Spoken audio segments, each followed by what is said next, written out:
Hey, what's going on? It's Joey Myers from the Hitting Performance Lab, and in this Javier Baez swing analysis, we will cover FanGraphs metrics, over rotation of the low half during preloading phase, the amazing cervical and thoracic spine mobility, aka neck pressure, and we will end with barrel tilt. Let's get into the FanGraphs metrics. As you can see here, look at the 6 foot, 190 pound Javier Baez in the swing analysis. We'll be looking at in 2019, you can see his line right here. You can see a 281 batting average, and he had 38 doubles, 4 triples, 29 homers, and what you see, big giant balloon over here, 156 strikeouts, and only 28 walks. Now, if we look at his line when it comes to ground ball, fly ball, line drive percentage, and fly ball to home run ratio, and his pull and hard contact numbers, we look at his line drive rate being 18.1. You can see his average, his total over the amount of years he's been in the bigs is 19. So a little bit down from his average. You can see his ground ball percentage was up quite a bit, 50.3, which was down in prior years, as low as 44% and 37.3%. You can see which the average on line drive rate is 20% or so. So as long as they're around 18 to 22%, that tends to be the league average. The ground ball percentage, league average is about 43% or around 40%. You can see he's well above average on the ground ball percentage, and fly ball percentage typically floats around 37, 38% on at league average. So you can see he's below, well below average when it comes to the fly ball percentage. Home run to fly ball ratio, the percentage at 24.4, league average is around 9 to 11%, somewhere in there. You can see he's well above average there. So if he gets the ball in the air, or his fly balls, the percentages of his fly balls going out are almost 25%. What's also interesting to note is if you look over here at his soft percentage contact, medium, and his hard percentage contact, you can see that his medium actually outweighs his hard percentage contact. Some interesting things going on maybe could be discerned from this in the mechanical analysis when we get into the Javier Baez swing analysis. When it comes to his biomechanics, might shed a little bit of light on that, but I thought interesting to note. So 37.4 over here, you can't see it on the screen, hard ball, hard contact percentage, and then you can see his medium here is 44.6. All right, let's get into the Javier Baez swing analysis and the breakdown of his mechanics. To give this a little context, this is a 2019 swing, I think in May or so. And this pitch is looks like a 91 mile an hour slider that ends up, as you can see in the K zone, in that kind of lower outside quadrant, and he hits this one out to right center, a little bit more towards center, but right center. One thing I want you to take a look at is over rotation of the lower half.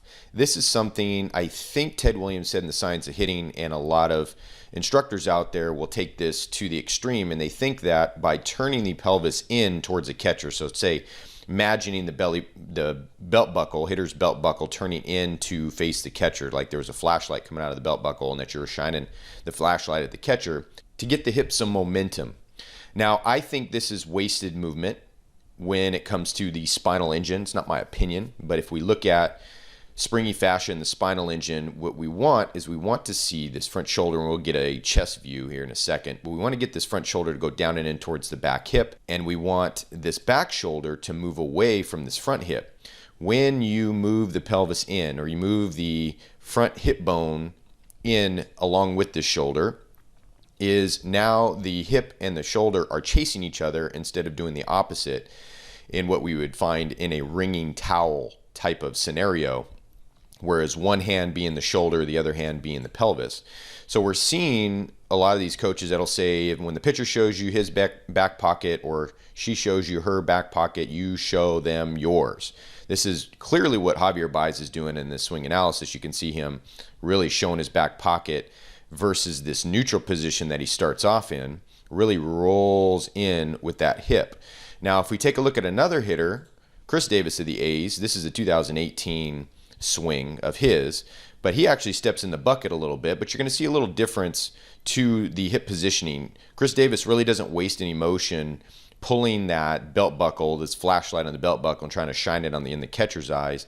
He actually keeps it in a neutral position and steps out into the bucket. But what both of these players do really well, and I think Chris actually does better than Baez because of the lower half over rotation in the preloading phase of the swing before stride touchdown, is we see Chris will keep his hips in a neutral position, but he will use this neck tension, which we'll talk about here in a second, to counteract. And he's really good, Chris, at going the other way, which he hits this one. This is a 94 mile an hour fastball, somewhat up in the zone, and he hits this to straightaway center. But he does very well the opposite field as well, even though he's stepping out.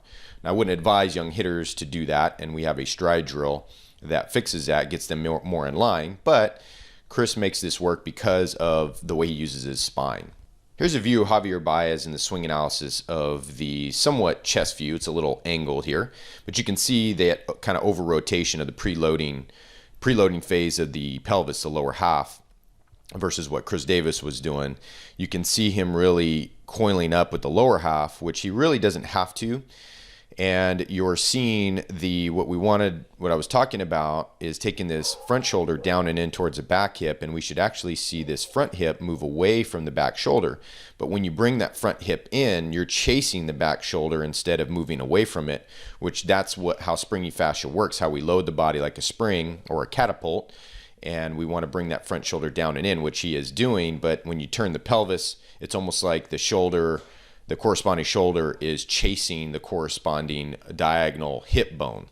Now, if we look at Chris Davis on the same swing, this view is a little bit more chest view than the angled version we were getting with Javier Baez. But you can see that hip stays in neutral, and then you'll see him bring this front shoulder down and in towards the back hip, and you'll see this front hip move away from the back shoulder.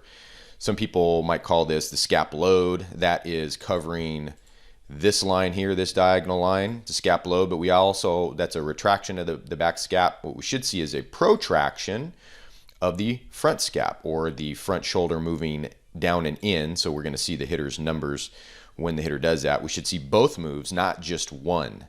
And you're seeing Chris Davis do this very well because he keeps his pelvis in neutral, you can see here, and just lets his upper half preload and let his lower half just do what it does and let it open as it does to take the rest of the slack out of the spinal engine. And one more quick thing before we move on from this Javier Baez swing analysis, you can see as he coils up, him and Davis pretty much end up in the same spot at landing. Look at where his pelvis is at landing. So it's almost like he gets a running start with his pelvis. I don't think it's kind of irrelevant because we're getting the same effect with the bounce effect with Davis as we are with Baez. It's just I think Baez is closing himself off more, and I wouldn't teach this to young hitters. I wouldn't over-rotate the pelvis or turn the pelvis inward towards the catcher to landing, because at landing you see he's in the same position. And as long as he's getting his neck pressure, which we'll be transitioning to here, as long as he's getting his neck pressure, he'll be wound up top, and then once the lower half starts to open as he starts to swing, that rest of that slack will get taken out, and then everything will go as it's supposed to. Now let's talk about creating neck pressure. The idea of this is like wringing a towel out, except for one hand represents the head, the other hand represents the shoulder. So the hands turn in opposite directions. And what we're trying to do is, it's not so much about how much of your numbers a hitter shows, although Javier Baez in the swing analysis, you can see everything. If he had a triple digit number, you could see 3 digits on his back. You can see his back elbow. You can see all the way across his shoulders. If he had a 20-word last name, you could see it from armpit to armpit. You can see pretty much everything, almost his rear oblique, you can see because he's showing his numbers so much. Whereas we look at a Chris Davis on this one, similar, but not quite as turned in because he's not turning the pelvis in. He doesn't have to. He can create this catapult loading system just by keeping the pelvis in neutral and let the pelvis open when it does. Just he needs to create that bounce with the lower half, create that neck pressure up top. So you can see that he's locked in. His head is anchoring a tracking position so he can track the ball and keep vision on the ball. It's not this idea of what some of these coaches call false separation, which when these coaches show on video what false separation is, they're over rotating the upper half. Now we don't want to over rotate. We can't lose sight with the back eye. The hitter can't lose sight with the back eye, and that's not what you're seeing Davis here. But he is clearly, along with Baez, they're clearly showing their numbers, showing their last name. You can see that as clear as day. There's a protraction of the front scap. There's a retraction to the back scap. You're seeing both of those things happen in two different hitters on two different teams.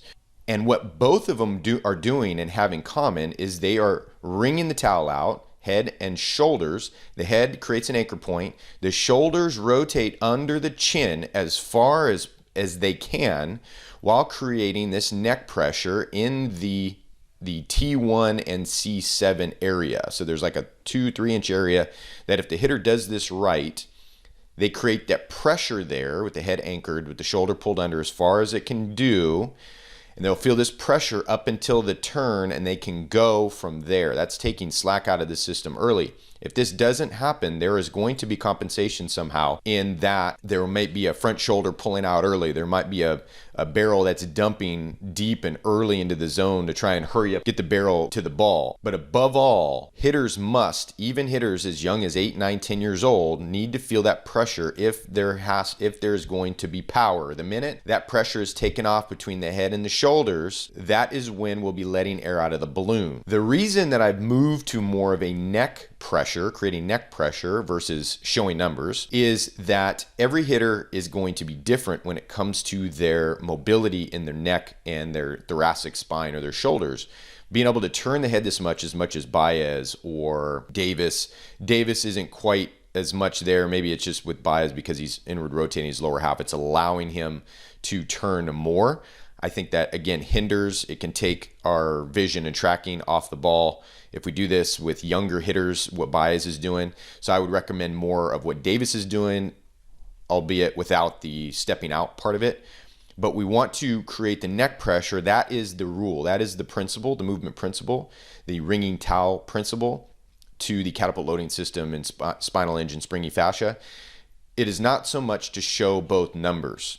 The numbers will probably show, but it will depend on the hitter's mobility in their neck. So every hitter might be different. One last thing in this Javier Baez swing analysis is the barrel tilt. There's some coaches out there that like this barrel tilt where you can see where Baez tilts the barrel towards the opposing batter's box or kind of off towards first base, and to get the barrel momentum going into the swing. Now, this might be something that Baez needs to do because he is rotating that lower half inward towards the catcher, and to get some barrel momentum is going to help him to get around, especially on pitches in, pitches up in the zone. I don't teach this per se. I don't think it's a bad or good thing. It can be a bad thing if they tilt too much, and I think Baez in the past has tilted too much and it's gotten him in trouble. It causes more of an uppercut type of swing. I've had hitters that do this and they hit the ball in the air more often than the hitter that doesn't tilt the barrel this much. We've seen Donaldson from, I think it was 2013 to 14. He was tilting too much and we saw his fly ball percentage go up and his batting average go down.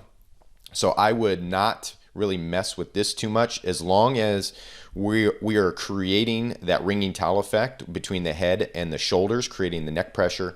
And we are, what I like to tell my hitters is to act like there's a skewer going through their hip bones that is keeping him on a straight line, keeping the hip bones on a straight line towards the catcher. And they just slide along that skewer until the front foot hits the ground and they can turn out of it. But they can't turn into the skewer up until landing. It has to stay in a neutral position, and they manipulate the neck pressure at the top to create the tension that we need to be able to instantaneously swing the bat and increase our ball exit speeds. The barrel tilt is just not something that I would teach my hitters. I would let my hitters do it, but if it's affecting their fly ball, line drive, ground ball ratios, then we would definitely change it. Now, I hope you like this Javier Baez swing analysis.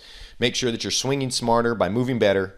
And before I let you go, the Hitting Performance Lab wants to know, did you know repeatable hitting power does not start in the hips? Have you heard the expressions, load and explode the hips? Power comes from the hips. Well, we created a free video revealing the results of a scientific study that will show you how we added 48 feet of batted ball distance instantly.